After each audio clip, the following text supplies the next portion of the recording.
गणेश चतुर्थी मनाने के पीछे की कथा क्या है? लाल बाग के गणेश जी का इतना महत्व क्यों है? आखिर वो क्यों हमेशा इतनी लाइमलाइट में रहते हैं? चलिए आज जानते हैं आज की इस वीडियो में। सबसे पहले बात करें गणेश चतुर्थी के पीछे की कथा की, तो पौराणिक कथाओं में सबसे प्रचलित कथाओं में से एक है जब शिव जी ने अपने पुत्र गणेश का सिर काट दिया था। इस कथा की शुरू से बात करें तो एक बार देवी स्नान गृह में स्नान करने जाती हैं, तब वो अपने शरीर के उबटन निकालकर उसकी एक प्रतिमा बनाती हैं और वह प्रतिमा एक पुत्र का था और उसमें वह प्राण डाल देती हैं, जिससे वह मूर्ति से एक बालक स्वरूप एक नन्हा सा बालक जन्म लेता है। जब मूर्ति से बालक प्रकट हुआ तो देवी ने बताया कि वह उसकी माँ है और उन्होंने उस पुत्र का नामकरण किया जिसका नाम गणेश पड़ा और उन्होंने यह आदेश दिया कि जब तक वह स्नान करके स्नान गृह से बाहर न निकल जाएं, तब तक कोई भी पुरुष या स्त्री उनके स्नान गृह में अंदर नहीं आना चाहिए। गणेश जी ने अपनी माता का पालन करते हुए वह द्वार पर खड़े हो गए द्वारपाल की तरह और उन्होंने सभी का ध्यान रखा कोई भी अंदर ना आ पाए। इस दौरान जब भगवान शंकर आते हैं तो गणेश जी ने उन्हें पूरी तरीके से रोकने की कोशिश की और उन्होंने कहा कि माता की आज्ञा है कि कोई भी स्नान गृह के भीतर ना घुसे। तब भगवान शंकर ने कहा कि वह मेरी अर्धांगिनी है और मैं उनका पति हूँ, लेकिन गणेश जी अपनी ज़िद पर ही अड़े रहे और उन्होंने पूरी तरीके से भगवान शंकर को रोकने की कोशिश की, लेकिन वो नहीं माने और उन्होंने कहा कि यदि तुम मेरे रास्ते से नहीं हटोगे तो मैं तुम्हारे प्राण ले लूँगा। लेकिन गणेश जी वहाँ से टस से मस नहीं हुए और गणेश जी और शंकर जी में भयंकर युद्ध होता है, जिसमें भगवान शंकर जो है क्रोध में आकर गणेश जी का शीश काट देते हैं और उनका शरीर वहीं पर तुरंत बेहोश होकर गिर जाता है। उनकी चीखें सुनकर जब देवी अंदर से आईं तो उन्होंने देखा कि उनके पुत्र गणेश का शीश अलग है और बाकी शरीर अलग गिरा पड़ा हुआ है।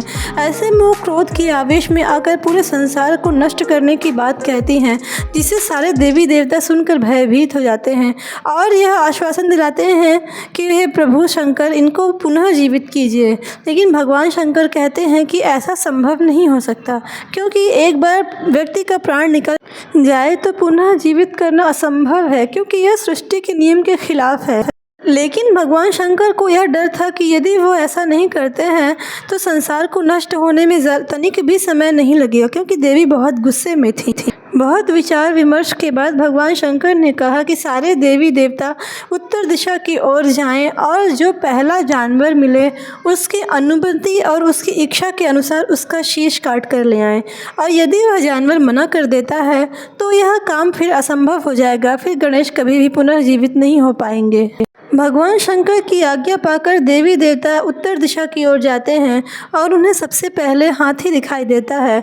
उससे प्रणाम करके उन्हें वो शीश काटने को कहते हैं तो हाथी जो है वो मान जाता है और अपना शीश देवी देवताओं को दे देता है और वह शीश ले करके भागे भागे शंकर जी के पास आते हैं।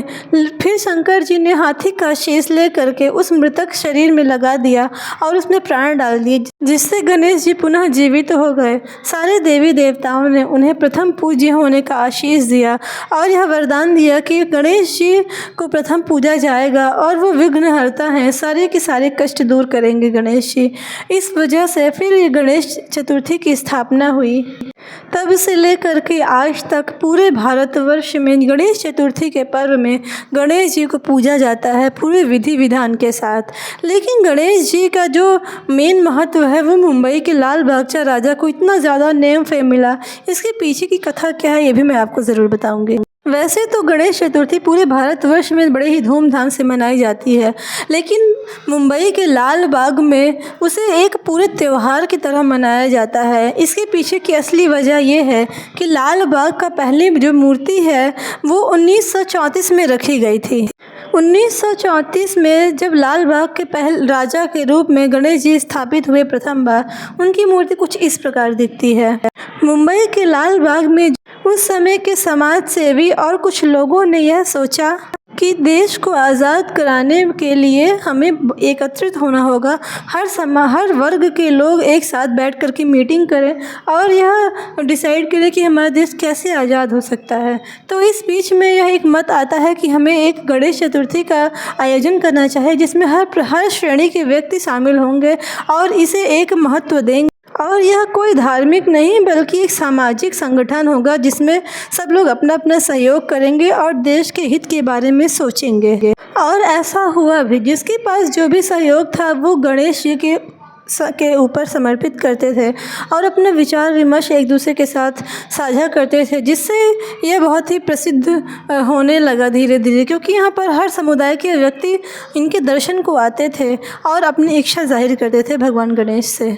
और इसे हर वर्ष गणेश चतुर्थी के अवसर पर गणेश जी की मूर्ति की स्थापना की जाती है और यहाँ पर लाखों की भीड़ में श्रद्धालु यहाँ पर आते हैं अपनी मनोकामना पूरी कर। मुंबई के लाल बाग में बहुत सारे लोग आते हैं, बहुत बड़े बड़े सेलिब्रिटीज़, बहुत सारे धनी व्यक्ति और नामी गिरामी लोग भी गणेश जी का दर्शन पाने के लिए यहाँ पर आते हैं। और यही एक वजह है कि गणेश जी लाल बाग वाले बहुत ही ज़्यादा लाइमलाइट में बने रहते हैं। इस वर्ष तो 20 किलो का मुकुट अंबानी परिवार की तरफ से चढ़ाया है। मुंबई जिसे सपनों का शहर कहा जाता है होता है और गणेश चतुर्थी के पर्व में बहुत सारे लोग एकत्रित होकर अपना अपना सुख व्यक्त करते हैं। यही एक वीडियो नहीं है, ऐसे लाखों वीडियोस हैं जिसमें भक्तगण अपने प्रभु गणेश से अपनी इच्छा जाहिर करते हैं और उनसे अपनी मनोकामनाएं मांगते हैं। मुंबई में जब से स्थापना होती है, जब तक विसर्जन नहीं हो जाता, तब तक गणेश जी की धूम अलग ही लेवल की होती है।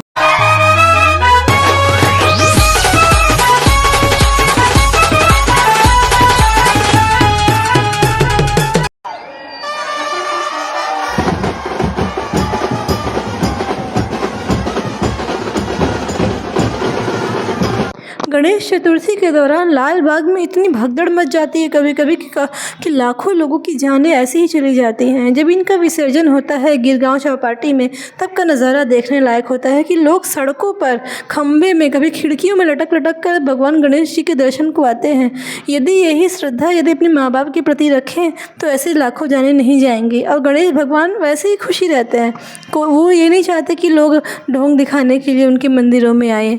कुछ ऐसा। और ये बस एक समुंदर का नहीं बल्कि सारे नदियों और समुंदर का हाल है। वाले बप्पा को ना लाके मिट्टी वाले बप्पा को लाए तो शायद ये इतना गंदा नहीं होगा। या सबसे बेस्ट, हर जगह आर्टिफिशियल पॉन्ड में विसर्जन करेंगे तो ज्यादा सही रहेगा।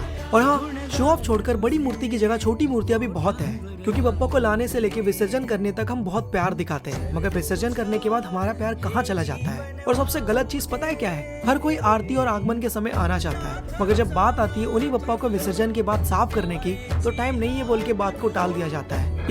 ये वीडियो ऐसे लोगों के लिए है जो अपना भाव, अपना प्रेम सिर्फ उस टाइम तक ही दिखाते हैं जब तक बप्पा उनके पंडाल में रहते हैं, या फिर कोई भी देवी देवता उनके पंडाल में रहते हैं। लेकिन उनके जाते ही उनका प्रेम भी शायद ऐसे ही चला जाता है और वो छोटी मूर्ति भी ला सकते हैं, उसमें ही बप्पा या फिर भगवान की प्रतिमा रहती है, उसमें भी वो बसते हैं। लेकिन वो ऐसा नहीं करते, क्योंकि उन्हें दिखाना भी तो होता है कि हमारे पास ये सामर्थ्य है कि हम बड़ी से बड़ी मूर्तियाँ भी बना सकते हैं या ला सकते हैं।